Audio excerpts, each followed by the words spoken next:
अस्सलाम वालेकुम दोस्तों, आज हम आपके लिए जो HVAC से रिलेटेड वीडियो लेके आए हैं। अगर आप HVAC से रिलेटेड हैं तो आपके लिए बहुत इन्फॉर्मेटिव वीडियो होने वाली है, क्योंकि इस वीडियो के अंदर हम ये आपके सामने एक कोजेनरेशन चिलर है, इसकी हमने इंस्टॉलेशन की थी। इसके ऊपर मैंने तकरीबन 20 वीडियोस ऑलरेडी इसके ऊपर अपलोड कर चुका हूँ, जिसके अंदर इसकी कंप्लीट इंस्टॉलेशन, पंप्स की इंस्टॉलेशन और टावर्स की इंस्टॉलेशन, कूलिंग टावर की इंस्टॉलेशन। अगर आपने वो वीडियोस नहीं देखी तो अगर आप वीडियोस देखना चाहते हैं तो चैनल का विज़िट करके वो वीडियोस देख सकते हैं। आज की वीडियो में हम क्या करेंगे, इस चिलर की कंप्लीट ओवरव्यू देंगे, जिसके अंदर कूलिंग टावर्स भी होंगे, पंप्स भी होंगे और चिलर्स भी होगा। इस सिस्टम को अगर आप समझ जाते हैं तो आप कंप्लीट HVAC साइकिल को समझ जाएंगे, जो कि सेंट्रल एयर कंडीशनिंग का होता है। अक्सर लोग कंफ्यूज होते हैं, इसी वजह से होते हैं कि चिलर कहीं और लगा होता है, टावर्स जो होते हैं वो छत पे लगे होते हैं, पंप्स कहीं और लगे होते हैं, तो उनको प्रॉपर साइकिल की समझ नहीं आती। ये वीडियो जो अगर आप कंप्लीट देखेंगे तो आपको बहुत इजीली सेंट्रल एयर कंडीशनिंग के बारे में, यानी कि चिलर सिस्टम के बारे में कंप्लीट इन्फॉर्मेशन मिल जाएगी। ये बात मैं इसलिए कर रहा हूँ क्योंकि ये कंप्लीट एक जगह पे मौजूद है, एक ही फाउंडेशन है। आगे आप देख रहे हैं कूलिंग टावर हैं, सेंटर में पंप्स लगे हुए हैं और ये चिलर है। यही तमाम लाइन्स हैं जो कि आपके इनके साथ कनेक्टेड हुई हैं। तो हम इसके कंप्लीट साइकिल की ओवरव्यू करेंगे और साथ साथ से कौन से इसके अंदर साइकिल अटैच हैं, उसके अलावा वॉल्स कौन कौन से कहाँ पे लगाए गए हैं, प्रेशर गेजेस कहाँ पे लगाई गई हैं, टेम्परेचर गेजेस कहाँ पे लगाई गई हैं, और उसके अलावा आपको साथ साथ वर्किंग भी दिखाऊंगा कि इस चिलर की इंस्टॉलेशन के दौरान हमने क्या क्या वर्किंग की है। तो ये कंप्लीट ओवरव्यू मिल जाएगा। इससे जो नेक्स्ट वीडियो होंगी उसके अंदर हम इनकी कमीशनिंग वगैरह करेंगे, और उसके बाद इसकी जो बेसिकली ये कोजेनरेशन चिलर है तो इसके ऊपर मैं एक वीडियो बनाऊँगा कि कोजेनरेशन चिलर ये कैसे काम करते हैं और ये बेसिकली हम इसका यूज़ क्यों करते हैं। तो चलिए दोस्तों, स्टार्ट करते हैं आज की वीडियो शुरू करने से पहले एक छोटी सी रिक्वेस्ट है कि अगर आपने हमारे इस चैनल को सब्सक्राइब नहीं किया हो तो हमारे चैनल को भी सब्सक्राइब कर लें और बेल आइकन के बटन को लाजमी प्रेस करें, ताकि HVAC से रिलेटेड जो भी वीडियो अपलोड करें वो आपको नोटिफिकेशन में मिल जाए। तो दोस्तों, सबसे पहले इसके बारे में, इस रिव्यू के बारे में मैं आपको कूलिंग टावर से वीडियो स्टार्ट करता हूँ। ये आपके सामने कूलिंग टावर हैं। इसके ऊपर से पानी गर्म आता है, वो कहाँ से आता है वो मैं बाद में आपको दिखाऊंगा। बेसिकली कूलिंग टावर ने आपके चिलर में से जो पानी गर्म होकर निकल रहा है, यानी कि आपके कंडेंसर में से समझ लें, जो रेफ्रिजरेंट की हीट लेके आता है उसको ठंडा करना होता है। तो वो कहाँ किस लाइन से आता है पहले वो मैं बाद में बताऊंगा। समझ लें कि ये पानी जो इसके नीचे यहाँ से गिरा है, ये आप देख रहे हैं, ये जो लाइन जा रही है ये चिलर से वापस आ रहा है। 3 पाइप्स के अंदर ये इसकी शावरिंग ट्रे के ऊपर गिर रहा है पानी। ठीक है, मैं आपको ऊपर जाके भी दिखा देता हूँ। इसका ऊपर इन शावरिंग ट्रे के अंदर जो आपको नज़र आ रही हैं, इन शावरिंग ट्रे के ऊपर गिरता है पानी, और ये आप इसके अंदर देख रहे हैं इन फिल्सों के ऊपर पानी ट्रैवल करता है। ऊपर फैन लगे हुए, यहाँ से एयर इन होती है और वो हीट एक्सचेंज हो जाती है, हीट रिजेक्ट होती है। ये पानी जो फिर नीचे सम्प में इसके नीचे की साइड पे ये आप देख रहे हैं, यहाँ पे इसके अंदर पानी जमा हो जाता है। ठीक है, इस साइड पे ये जो लाइन आपको नज़र आ रही है, बड़ी लाइन, ये बेसिकली वाटर लेवलिंग की लाइन है। ये इसके अंदर कोई वाल नहीं है, किसी किस्म का कोई वाल नहीं है, ये हमने सिर्फ वाटर बैलेंसिंग के लिए बनाया है। ये आप देख रहे हैं दूसरे सम्प के साथ कनेक्टेड है, यानी कि यहाँ से पानी अगर उधर उस साइड पे कम हो जाता तो उधर से यहाँ से उधर चला जाएगा, ये सिर्फ इसलिए है। उसके बाद यहाँ पे इस साइड पे कुछ लाइन्स हैं, छोटी और एक मेन बड़ी। ये जो बड़ी लाइन है ये तो बेसिकली पानी जो ठंडा हुआ है वो इस लाइन के ज़रिए वापस हमारे पंप में जाएगा, लेकिन पंप से जाने से पहले कुछ वाल्स हैं, कुछ चीज़ें हैं, वो मैं आपको दिखा दूंगा। छोटी लाइन्स हैं, ये जो छोटी लाइन्स के अंदर ये आप देख रहे हैं, ये जो लाइन्स हैं PVC की लाइन है। ऊपर वाली जो लाइन है ये बेसिकली आपकी ओवरफ्लो की लाइन है, कि अगर आपका पानी ओवर हो जाता है, लेवल बढ़ जाता है, फ्लोट वाल काम नहीं करते, इसके अंदर जो फ्लोट वाल लगे हुए हैं, तो फिर वो ऊपर वाला जो उसके अंदर से पानी आपकी मेन ड्रेन लाइन में चला जाएगा। दूसरा जो डाउन साइड पे लगी हुई ड्रेन लाइन है, अगर आप पानी टावर का ड्रेन करना चाहते हैं, सर्विस करना चाहते हैं, पानी ड्रेन करना चाहते हैं, तो ये रेड वॉल आप खोल देंगे, पानी ऑटोमेटिकली इधर नीचे चला जाएगा। उसके साथ आपको लेके जाता हूँ, ये जो बड़ी मेन लाइन है इसके ऊपर एक ये वॉल लगा हुआ है कि अगर आप बड़ी सप्लाई को बंद करना चाहते हैं तो इस बटरफ्लाई वॉल को बंद कर देंगे। उसके बाद दूसरी साइड पे PVC की कुछ छोटी लाइन्स हैं, ये भी मैं आपको दिखा देता हूँ। इसके अंदर ये आप देख रहे हैं, एक ये लाइन है, ये बेसिकली वाटर सप्लाई की लाइन है। एक 2 छोटी लाइन्स हैं, ये आप देख रहे हैं। एक लाइन जो छोटी है ये आपके फ्लोट वाल के साथ कनेक्टेड है, जो बड़ी लाइन है वो अगर आप मैनुअली फीड करना चाहते हैं टावर में सर्विस करके आपका टावर बिल्कुल खाली होता है तो आप बड़े वाल को खोल के आप इसमें पानी को फीड कर सकते हैं। उसके बाद ये आप देख रहे हैं जो पानी आपका ठंडा हुआ था, जो पानी आपका ठंडा हुआ है वो इस मेन लाइन में से जा रहा है। ये आप देख रहे हैं इस लाइन में से जा रहा है आपके, ये दूसरे सम्प से भी लाइन कनेक्टेड हो गई इस साइड पे। ये आप देख रहे हैं ये इस लाइन के अंदर पानी जा रहा है। अच्छा, पंप से जाने से पहले सबसे पहले आपका एक गेट वाल आएगा। ये आप देख रहे हैं यहाँ पे एक गेट वाल दिया गया, इसके बाद आपका एक स्टेनर दिया गया है। इस स्टेनर का क्या काम होता है कि अगर आपके पानी के अंदर, क्योंकि ये ओपन साइकिल है, पूरा एयर इसमें जा रही है पानी के साथ, वो मिक्स हो रही है, एयर समझ लें अट्रैक्ट हो रही है, उसके साथ अटैच हो रही है। उसके अंदर जितनी भी डस्ट वगैरह, कोई कचरा वगैरह आएगा या कोई बड़ी चीज़ होगी वो इस स्टेनर में आके रुक जाएगी। इस स्टेनर में हमारी रुक जाएगी। स्टेनर वाइट टाइप स्टेनर है, यहाँ से पानी इन होता है, यहाँ पे आएगा, यहाँ पे जाली है, यहाँ तक जाली है, फिर यहाँ से ये जाली में से गुजरेगा, जो कचरा होगा वो आपका इस पॉइंट पे रह जाएगा नीचे और पानी साफ होके आगे चला जाएगा। अब आगे जाने के बाद ये एक फ्लेक्सिबल जॉइंट दिया गया है वाइब्रेशंस वगैरह को अब्जॉर्ब करने के लिए। उसके बाद फ्लंच है, फ्लंच के बाद एक साइफन वगैरह लगा के एक गेज लगाई गई है प्रेशर की। तो प्रेशर गेज लगाने के बाद एक ड्रेन पॉइंट दिया गया है। ये आप देख रहे हैं, अगर आप स्टेनर को सर्विस करना चाहते हैं, इस वाल को आपने बंद कर दिया तो यहाँ पे जो पानी रह जाएगा उसको आप इस वाल से ड्रेन कर सकते हैं। ड्रेन के बाद ये आपके पंप के इनलेट पे चला गया, यहाँ पे फ्लंच लगा है, पंप के साथ कनेक्टेड है। पंप की डिस्चार्ज के ऊपर एक रिड्यूसर लगाया गया, रिड्यूसर के ऊपर आपका फ्लेक्सिबल ज्वाइंट लगाया गया है, फ्लेक्सिबल ज्वाइंट के ऊपर आपका एक गेज, एक साइफन ये लगाई गई है। उसके बाद एक नो रिटर्न वाल दिया गया। ये आप देख रहे हैं, ये नो रिटर्न का वाल का मकसद होता है कि पानी आपका बैक, अगर आप पंप बंद कर देंगे तो जो इस लाइन के अंदर पानी है वो आपके पंप में बैक आना शुरू हो जाएगा। तो ये नो रिटर्न वाल दिया गया। नो रिटर्न वाल के साथ एक गेट वाल दिया गया है। गेट वाल का मतलब होता है कि आपने इसको शट ऑफ करना है, आपने पानी की लाइन को बंद करना है तो आप इस गेट वाल से कर सकते हैं। अच्छा, ये अभी तक वो पानी है जो कूलिंग टावर से ठंडा हो गया, पंप ने इसको हाई प्रेशर में कन्वर्ट कर दिया। अब ये जाएगा हमारे चिलर के अंदर। ये आप ग्रीन लाइन को देखते जाएं, ग्रीन लाइन को आप देखते जाएंगे तो ये आप देख रहे हैं अभी ये चिलर के अंदर एंटर हो जाएगी। लेकिन चिलर से एंटर होने से पहले भी हमें इसके ऊपर, ये आप देख रहे हैं, एक वाल दिया गया है। इस वाल का क्या मकसद है कि अगर आपने चिलर वगैरह की सर्विस करनी है, चिलर का एवेपोरेटर खोलना है, कंडेंसर खोलना है, तो फिर आप इस वाल को बंद कर देंगे।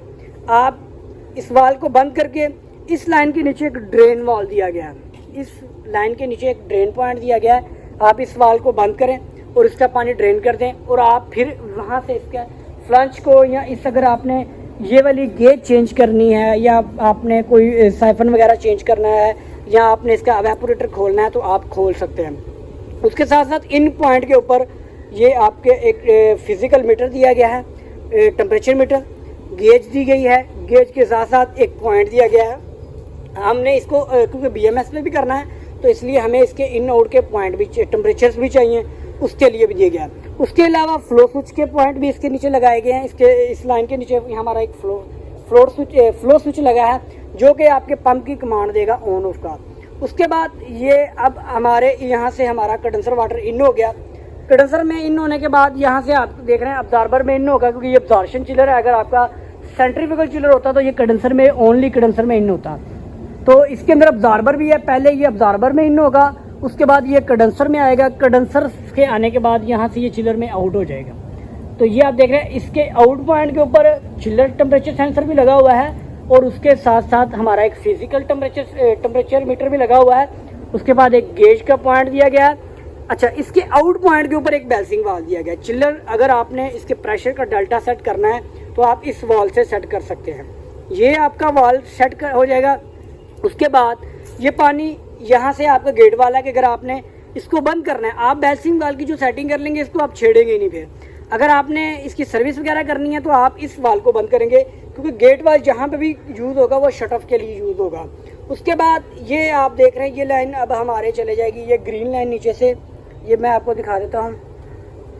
ये लाइन अब हमारी, ये जो लाइन है बेसिकली ये लाइन है, अब ये लाइन जाएगी क्योंकि ये चिलर से आउट वाटर की लाइन है तो इसका टेम्परेचर बढ़ गया, इसको हमने अब ठंडा करना है क्योंकि इसने चिलर की हीट अपने अंदर जज़ब कर लिया।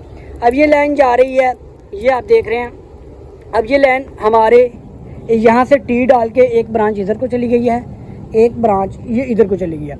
अब ये जो लाइन्स हैं 3, ये आपकी शॉवरिंग ट्रे में चली जाएंगी।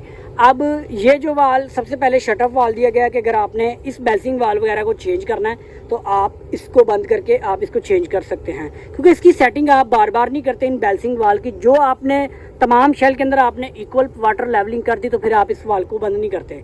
अगर आपने किसी शेल के अंदर वर्किंग करनी है, फैन के ऊपर वर्किंग करनी है, तो फिर आप इसको शट ऑफ के वाल से बंद करके आप इसके ऊपर वर्किंग कर सकते हैं, अगर आप पानी की सप्लाई बंद करना चाहते हैं। उसके बाद क्या होता है, तो ये आपका साइकिल आपका कूलिंग टावर का वो तकरीबन कंप्लीट हो गया। उसके साथ अजाफी जो हैं वो मैं आपको दिखा देता हूँ कि ये एक पीएच और टीडीएस सेंसर्स वगैरह लगाए गए हैं। इसके साथ पंप है बेसिकली, इसके ऊपर मैंने कंप्लीट डिटेल से वीडियो अपलोड कर दिया है। अगर आपने वो वीडियो नहीं देखी तो चैनल का विजिट करके कि पीएच सेंसर, टेम्परेचर, पंप्स और सोलिनॉइड वाल्व ये किस तरीके से काम करते हैं, इसके ऊपर मैंने कंप्लीट डिटेल से वीडियो अपलोड कर दिया है। अच्छा, ये तो हो गया हमारे कूलिंग टावर का साइकिल। अब हम बात कर लेते हैं चिल्ड वाटर साइकिल। अब चिल्ड वाटर साइकिल का यहाँ से हम शुरू करते हैं। ये आप देख रहे हैं, ये हमारी 2 लाइन्स हैं, 2 लाइन्स हैं चिल्ड वाटर की लाइन की क्लैडिंग हुई है। अब इसके ऊपर आप देखेंगे एक लाइन है जो वो हमारी बिल्डिंग से वापस आ रही है, यानी कि बिल्डिंग की हीट को अपने अंदर जज़ब करके उसका टेम्परेचर बढ़ गया, अब उसको हमने ठंडा करना है। जो उधर वाली लाइन है वो समझ ले हमारी रिटर्न की लाइन है, रिटर्न चिल्ड वाटर की लाइन है। और ये जो लाइन है ये हमारी सप्लाई चिल्ड वाटर की लाइन है, यानी ये चिल्लर से ठंडा होकर पानी हमारी बिल्डिंग को जा रहा है। अब ये जो लाइन है ये सबसे पहले मैं आपको दिखा रहा हूँ कहाँ पे जाएगी, ये हमारी रिटर्न चिल्ड वाटर की लाइन है।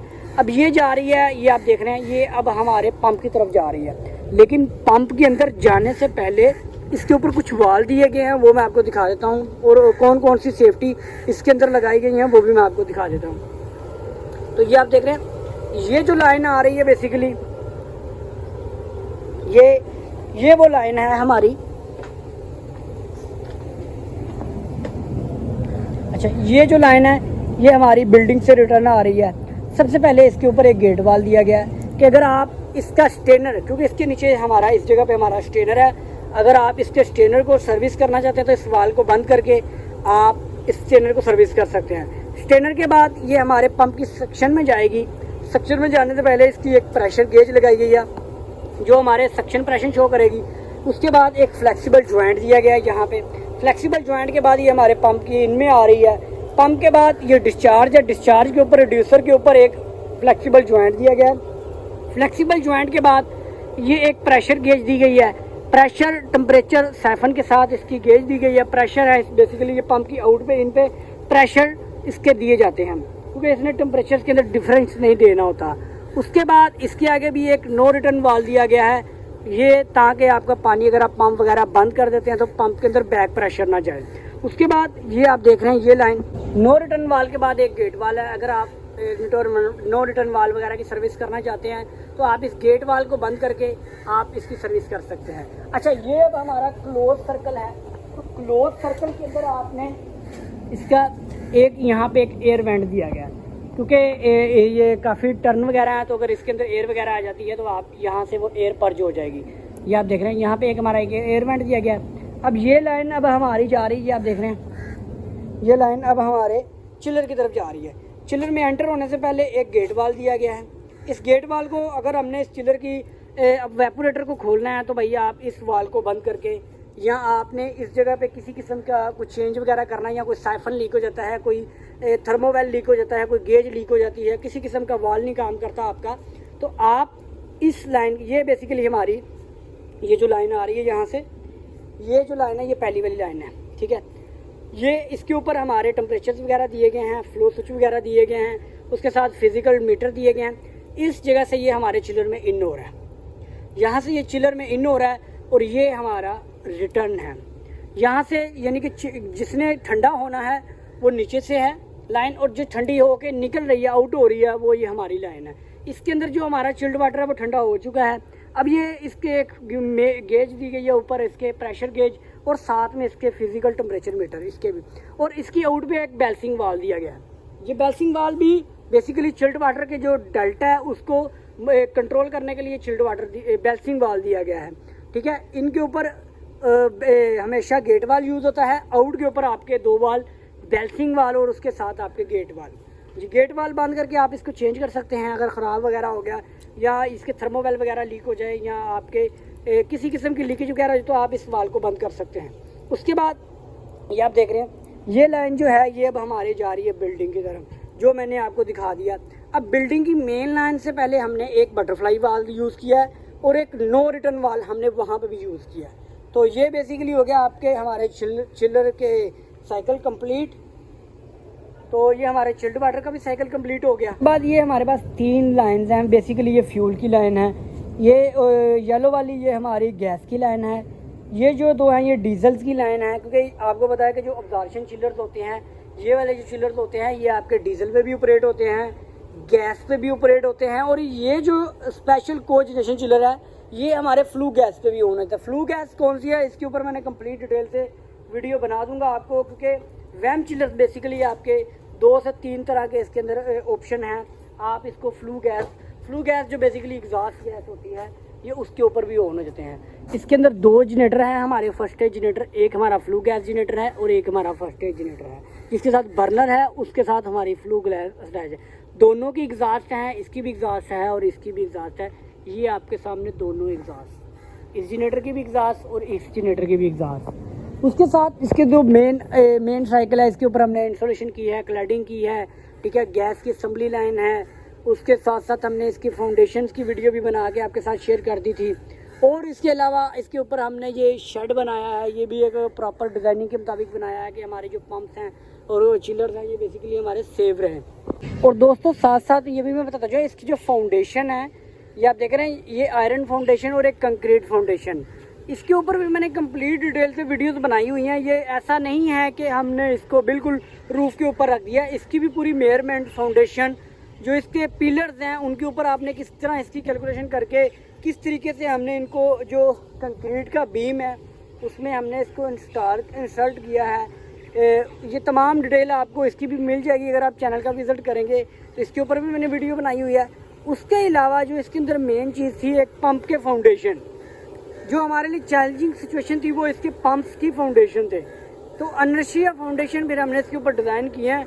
अनर्शिया फाउंडेशन ये आप देख रहे हैं, इस तरह के ये फाउंडेशन हैं जो कि बिल्कुल बड़े स्मूथली चलते हैं, किसी किस्म का शोर नहीं होता। तो ये अनर्शिया फाउंडेशन है, इसके ऊपर भी मैंने कंप्लीट डिटेल से वीडियो बना के अपलोड की हुई है। उसके अलावा इसके जो केबल्स हैं, इलेक्ट्रिकल केबल्स हैं, ये भी इसके ऊपर भी मैंने वीडियो, इसके पैनल के ऊपर भी मैंने वीडियो बनाई हुई है। जो हमारे चिलर्स को जा रही हैं सप्लाई, वो भी हमने इसके ऊपर वीडियो बनाई हुई है, वो भी वीडियो चैनल का विजिट करके आप देख सकते हैं। इससे कनेक्शंस हैं, मोटर्स के कनेक्शंस हैं, इसके पंप्स की इंस्टॉलेशन है, ये आप देख रहे हैं। इन जगह पे ये तमाम डिटेल मैं ऑलरेडी चिलर के ऊपर वीडियो अपलोड कर चुका हूँ। और इनकी कंप्लीट इंस्टॉलेशन की वीडियो भी मैंने आपके साथ अपलोड की हुई हैं। 3 से 4 वीडियोज़ हैं, पार्ट्स की सूरत में भी हैं, इकट्ठी भी हैं, टाइम लैप्स के अंदर भी हैं। तो उन वीडियोज़ को भी देखें। ऊपर जो फैंस हैं, मोटर्स हैं, उनकी कंप्लीट A to Z इस प्रोजेक्ट की आपको वीडियोस मिल जाएंगी। इसके बाद ये आप देख रहे हैं, ये फ्लू डक्ट है, ये बेसिकली एग्जॉस्ट जनरेटर की डक्ट है, इसके ऊपर भी चिलर ऑपरेट हो जाता है। थर्ड फ्यूल है समझ लें इसका। तो इसके जो वाल्व हैं, मोटराइज वाल्व हैं, ये इसके ऊपर भी मैंने कंप्लीट डिटेल से वीडियोस बनाई हुई हैं। इसको भी आप देख सकते हैं कि ये हमने किस तरीके से इंस्टॉल किया है पूरा। तो ये तमाम चीज़ें आपको मिल जाएंगी यूट्यूब चैनल के ऊपर, मेरे ऊपर। ये आप देख रहे हैं, ये 2 बड़े मोटराइज वाला किस तरीके से इंस्टॉल किए हैं, इसको अप किया। ये जनरेटर सलेंसर है, एग्जॉस्ट है। तो ये बेसिकली हमारा चिलर है।